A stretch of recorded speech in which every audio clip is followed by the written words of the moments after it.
What's going on, guys? Welcome back to another episode of The Three Technique. I'm Garrett Turney.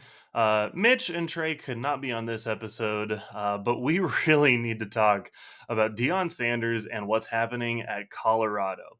If you've been on Twitter or if you've been paying attention to anything involving, college football the last couple days, it's almost impossible to have missed what is happening with the Colorado Buffaloes and the transfer portal. Now, before we get started, just wanted to go ahead and shout out our socials. Obviously, if you're interested in this content, if you found your way to this video, you should be able to check the little rotating thing in that corner down there. It's there for all of our socials. Follow us on Instagram, follow us on Twitter. Go ahead and give us those follows. And as well, if you're enjoying this kind of video from us, if you like what we have going on, go ahead, hit like and subscribe on this video. We'd love to continue sharing stuff with you. We're going to be talking a lot more about this Colorado situation on our Sunday podcast. So if you want a full take from all three of us guys, that's where you can find it. But my question that I want to ask you guys before we get started, feel free to comment about this in our comments section. What do you expect for Colorado after such a massive turnover in the portal? And sort of a part two to that question, is this the direction college football is going, or is this just primetime being primetime? So we need to address this. We need to just go ahead and jump in. Colorado is kind of going through a bit of a crisis with the transfer portal. And if you ask me, I think Dion's in a little bit of trouble after all this. So, to break it down for you guys, since the conclusion of the spring game, I'm recording this on the 26th of April in the evening. Since the conclusion of the spring game this last Saturday, there have been 27 players that have hit the portal for the Colorado Buffaloes. That's almost the size of a large recruiting class. Most recruiting classes don't hit 27 players in a cycle. Nonetheless, having 27 hit the portal just on their way out. And these are not insignificant players either. Their top two wide receivers, including Jordan Tyson, are out the door. They're responsible for the vast majority of their production through the air last season.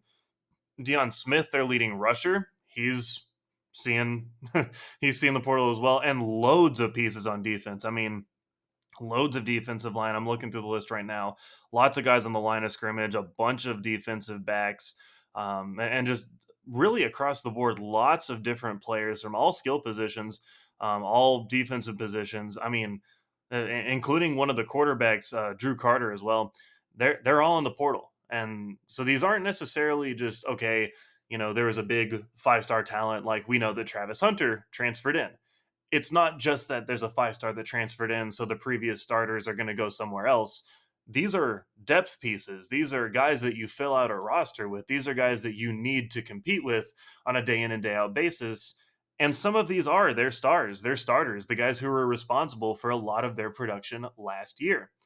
It is worth mentioning, in terms of the transfer portal, Colorado does have the number one transfer class by a pretty large margin. According to 247 Sports, they have 30 commits. They have an 88.54 average, and they are currently the number one class, 5 points ahead of USC, who only has 14 commits. But obviously, with what Lincoln Riley does, he does go after a lot more of that top end player. Not that they haven't been able to get that at Colorado, but just something that they do over at USC. So they have the number one transfer class coming in, 30 commits coming in, as opposed to the 27 going out. So, yeah, that kind of replaces it. What's the big deal?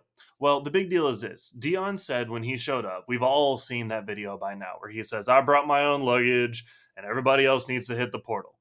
But I think everyone is shocked at just how quickly these guys are jumping for the portal when we just had a really exciting spring game, right? Wouldn't this have been something where they would have transferred out over the winter and been able to have gone through a spring practice with their new team, been able to go through a spring practice in a new environment, wherever that is, and try to compete for a spot there? Why did so many guys stick around through spring ball at Colorado just to turn around? Right now, there's also some controversy over not being able to attain their film, not being able to show some of these college scouts what they've done during the spring, and being able to, kind of put that on display for any of the other college coaches or any of the other recruiters to see which of these guys they might want to pick up out of the portal. But at the same time, I mean, why would you go through an entire spring when you had that opportunity previously? For me, the first thing I think is, again, they were trying to develop and maybe with a little bit of the spotlight that Dion brought, maybe they could get some attention and then transfer out afterwards now that they've gotten that attention. But again, you can't see their film. There's some controversy over being able to see the film of how they're performing, and so I it doesn't really make sense on the timeline for me right there. And it seemed like the spring game went off as a big success. It seems like a lot of people were excited about the spring game. We talked about that on the previous podcast. You can go back and check what we talked about on the last podcast for this, but I mean, it was a packed crowd despite snowy conditions. It was, in all intents and purposes, a success. Everyone is talking about how exciting a time it was around Colorado football, and how that fan base, who I know is really passionate about Colorado, and that fan base. Let me tell you what, I was able to go to the Texas A&M Colorado game in Denver a couple years ago. And man, let me tell you what, those fans are wild. Those fans at Colorado, they are absolutely crazy. They were in that game. I don't think many of them maybe expected to be in that game off the front end. But man, they were in that game, and their crowd was absolutely going crazy the entire game. They're making it really hard for the Aggies to do anything. And so I know that that fan base is passionate about football. I know that they care about having a good competitive team. But man, I just don't know what's going on around this program after you just had such an exciting spring game. You just had such an exciting, off season with Dion coming in, obviously Shadur Sanders coming in, Travis Hunter coming in. You pull off Kermani McLean, and so you're looking at all these pieces that are coming in, and you would think nothing but positives for this program. And then you see so many of these talented players and so many of the leaders of this locker room heading out the door. Now, I know what you're going to say. Colorado was really bad last year. I get it. They won one game. That's not very many. And even that game, if you really watch it, I think they were kind of lucky to escape with the win in that game. That wasn't exactly a dominating performance for them. So, what do we say? Do we want to just get rid of those guys? Well, that's kind of tricky because it is hard to build a program without players and without consistency. If there are going to be holdover players and you're not going to totally wipe the entire locker room out, you're going to need those leaders. You're going to need those guys who can step in and show the younger guys how we practice, how we go through a game day week, how we go through travel weeks, how we go through the entire process of doing everything, both on and off the field. And without those players, it's going to be hard to see who fills that vacuum. You would hope guys like Travis Hunter, like Shadur Sanders, are going to be able to fill that vacuum. But we don't know yet. We don't know what they're capable of. These are still relatively young players. We're talking about, I think, sophomore for Travis Hunter, and so you're still talking about younger players having to make that much of an impact in a locker room. It's just really hard to build a program with that. And I think what a lot of people were counting on is that Dion is a great coach. He's a great personality. Nobody's debating the personality around Deion Sanders. He's got loads of personality. You may not like him.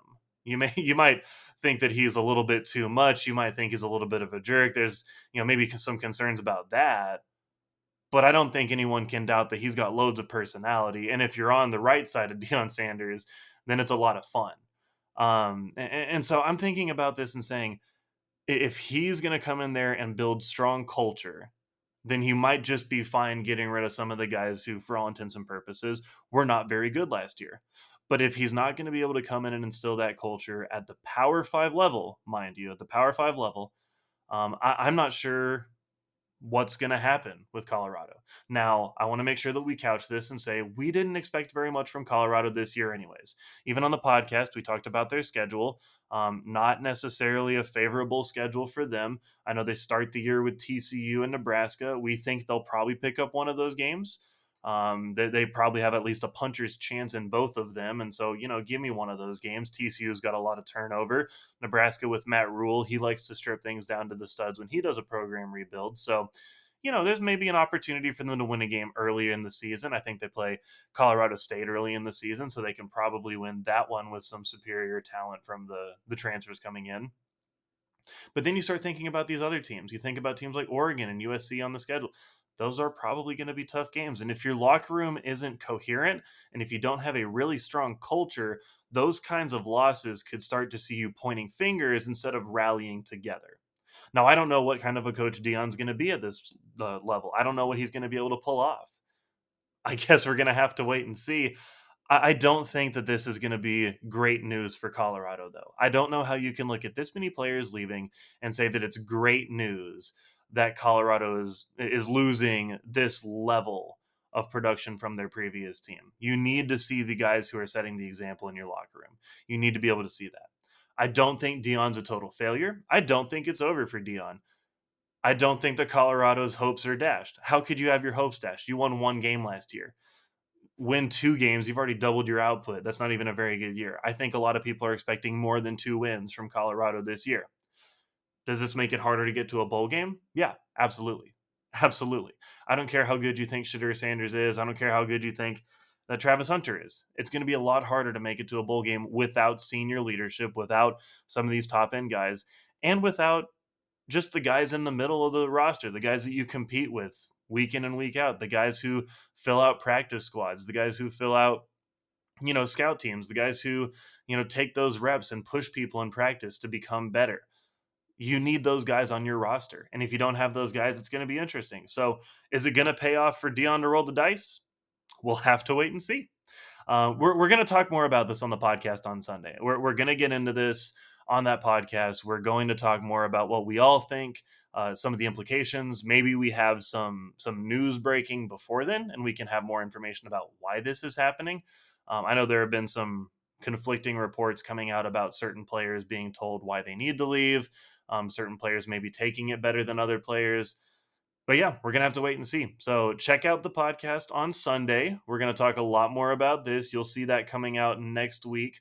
That podcast should drop on Monday, and then the clip for it will drop probably next Tuesday, but if not next Tuesday, it'll come out sometime next week. So if you want to check that out, please remember to subscribe to this YouTube channel. Go ahead, hit that subscribe button, and leave a comment again on that question. What do you expect for Colorado? And is this the new college football, or is this just primetime being primetime? So go ahead, like this video if you've enjoyed it, subscribe to this page, and we will see you in the next video. Gracious, how about that?